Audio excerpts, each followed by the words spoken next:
Before we start, I want to take the opportunity to apologise for not uploading yesterday. See, yesterday my floor was being redone, and in a rather interesting twist and conveniently in the one spot where I happened to work, the floor looked fantastic until you get to my desk, where you realise, oh look, they ran out of laminate.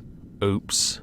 Turns out the person who measured my room was incorrect, and I now have to wait a week, meaning that my sister and I had to cut the carpet that was originally in the room that we had thrown outside and double-layered it so that it wouldn't cause too much unevenness until the floor is summarily replaced. So sorry about that, but I was a little busy. Turns out for a room that's not even 3x3, there's a lot in here. Yep, this is all Omegon's fault, so blame it on him. Moving on from my rather unfortunate day yesterday, I guess half and half at best, I want to talk about the parents who took their two sons aged 13 and 14 and then tried to take the other 4 children. Now, we have in fact talked about this before, so this is in effect an update. I will link the other video covering this subject fully down below. Sarah Barras and Brandon Matchin have been jailed for life, a sentence I consider to be absolutely 100% correct. And I say it before anyone inevitably says, yes, but there is another penalty they could have had, and then inserts the one where they themselves lose their lives. I think it's a cop-out.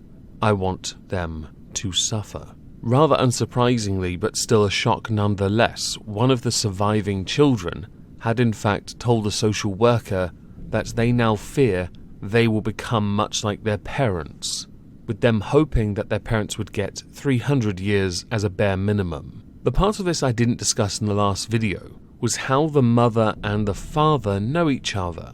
I mean, it's just love, right? Yes and no. You see, they are actually related, genetically, as half-brother and half-sister, meaning this was, on top of being absolutely abhorrent, incredibly incestuous. And there I was thinking Sarah Barras and Brandon Matchin couldn't do anything to shock me anymore. Where are they from again? Are they from Norfolk? Oh no, much better. Sheffield. My mistake. And there I was thinking the inbreeding only happened in Norfolk. My mistake. Unsurprising, the defenders used the defense of, but we were abused as children ourselves. I should now point out to you, it never justifies your actions. What you went through, while harrowing and absolutely sickening, does not justify your actions. Therefore, the adult decision you made to inflict harm and ending of lives, of your own children no less, warrants your immediate imprisonment for the remainder of your years. May they be long and lonely. I hope that when your children grow up, they don't for a second want to see you, because you couldn't be trusted around them anyway, even in a supervised setting. To move on from that, I want to quickly address something else. An update, if you will. I love that what I do with videos is I make them available 1 to 2 hours before I actually make them public. So when I originally uploaded my Markiplier video, at that time, it was still relevant. My points are still relevant, I guess, but the incident has an update to it, whereby a number of people who lost their accounts are now having them returned, which is fantastic news, but it still does not answer the glaring problem with account terminations for what has been deemed to be spamming. I had a lengthy discussion with people about this, and the general consensus was, while YouTube is desperately trying to keep up with sites that are dedicated for streaming, they are falling short by a significant margin. One of those issues, I would argue, is the membership. I'm all for people hitting the join button down below. That's fantastic. It helps me, of course it does, but it mostly helps YouTube. It is why I prefer, if I game stream, to game stream on Twitch. There are others who prefer to use Mixer, and these sites are dedicated to game streams, or streaming altogether. YouTube is trying to keep up and failing massively. Proof of that comes from that very emoji-related incident. You spread yourself thin, and because you are a video uploading site trying to keep up with the streaming sites, you are making people look like fools, and only listening when just enough noise is made. Because otherwise, and let's not forget here, had this happened to any other creator whose fans had their accounts terminated, anyone with a lesser subscriber count, anyone with less clout, you would have ignored them. It could have been broadcast by all the major news channels on YouTube and you still would have ignored them, because in truth you don't care. But I will concede it's great that those accounts have been reinstated. Some. Not all yet. Hopefully all, given enough time. The final thing I want to move on to, maybe I should make this the exhibition of stupid people number 5, but make the last one me for not uploading the videos sooner. Me? Yeah, sure. Put myself on the thumbnail twice, why not? The final one comes from Middlesbrough, where the mayor of Middlesbrough lifted a ban on the comedian Roy Chubby Brown. Now, we spoke about him, I think last week, maybe the week before, after his show in Cardiff was cancelled for being not at one with, was it Swansea? Somewhere in Wales's beliefs or views. Now, I should say, Roy Chubby Brown has a very particular type of crass humour, but it is still comedy and entirely subjective. What someone finds funny is entirely on them, and he sells out places.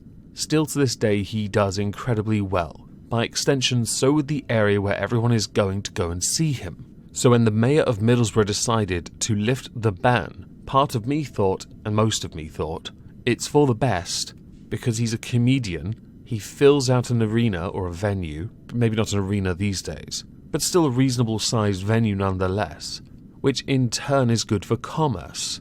People going by for drinks, or for souvenirs maybe? In truth, I'm not entirely sure what's in Middlesbrough past the football club and wherever it was he would have played. Now, in protest of this ban being lifted, the head of the Middlesbrough Town Hall has resigned in protest of this result, of this homecoming show. This was all announced via a Facebook post by the mayor, Mr. Preston, who said that many big comedy names are controversial. In fact, that's really part of what comedy is.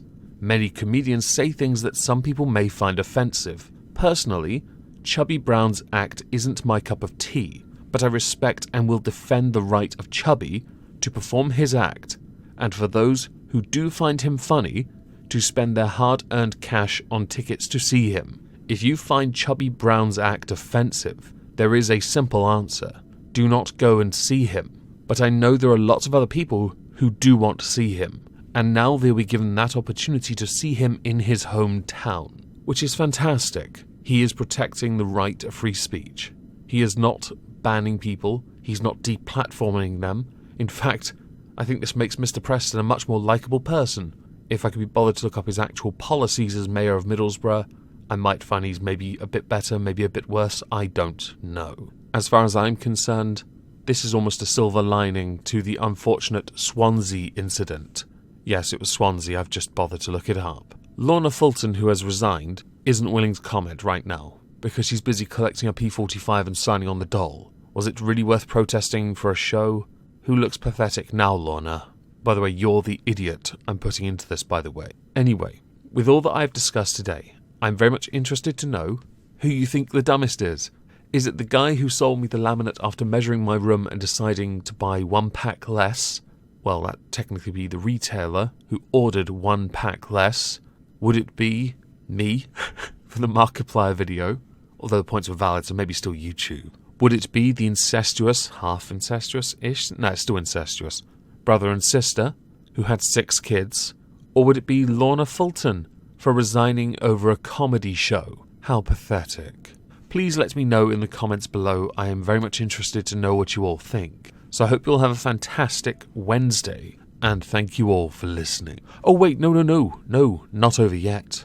This Friday, over on the Moisky Reads channel, I'm going to be doing a reading of my final H.P. Lovecraft tale, The Call of Cthulhu.